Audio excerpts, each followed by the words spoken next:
right there, Latin 2. I want you to go back to page 99 and look at the list of verbs there. Conor, conari, conatus, sum. You will notice that deponent verbs only have three principal parts. They just do because there's no passive versions, okay? Again, they look passive, translate active. I call that active.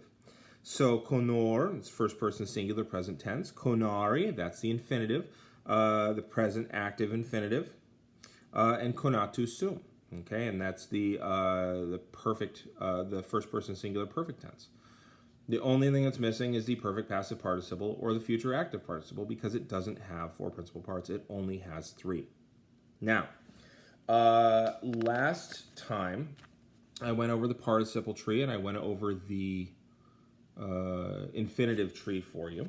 And that was all well and good. I want you to actually go on to, I should have had this ready, but I didn't, and I apologize. We're going to skip ahead by a bit.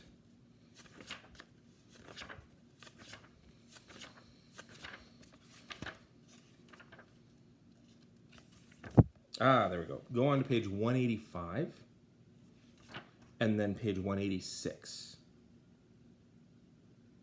And I want you to copy those charts down. So pages 185 and 186. Now that you're done doing that, let's take a look at 37B and C, which you already did, except for exercises 8 and 9 and 4 and 8.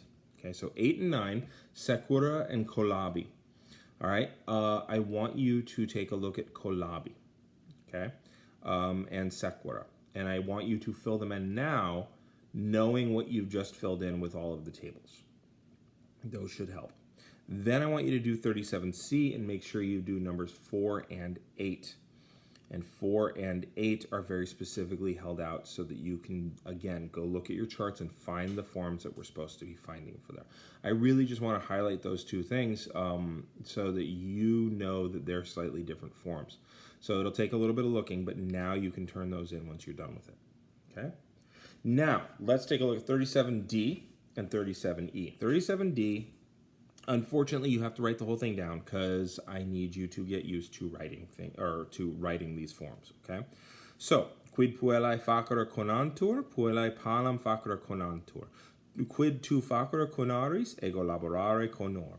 Quid vos facere conamini, nos dormire conamor. So it's just about switching persons, right? So what are the girls trying to do? The girls are trying to create a stole, a pala, a floor-length evening gown. What are you trying to do? I am trying to work. What are y'all trying to do? We are trying to sleep. And then you would move on to number 2, on and on and on, okay? Don't need you to do anything special for that, except you do have to write the whole thing down, and I apologize.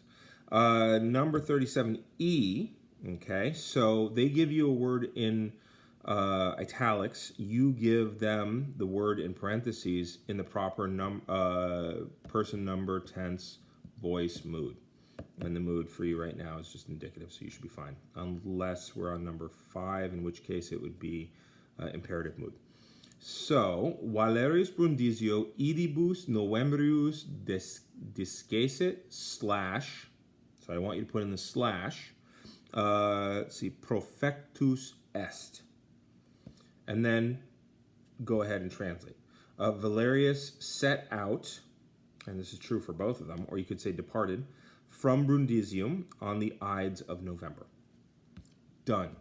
I don't want you to parse it right now anyway because it's going to be the same as the other thing. Now, other ones won't be as one-to-one. Discessit and proficiscor, those are going to be the same. But potueramus slash conatieramus, you're going to have to say were able, or I'm sorry, had been able, and you're going to have to say had tried. So you do need to define them, but you can keep it within slash. You don't have to write 2 separate sentences, okay?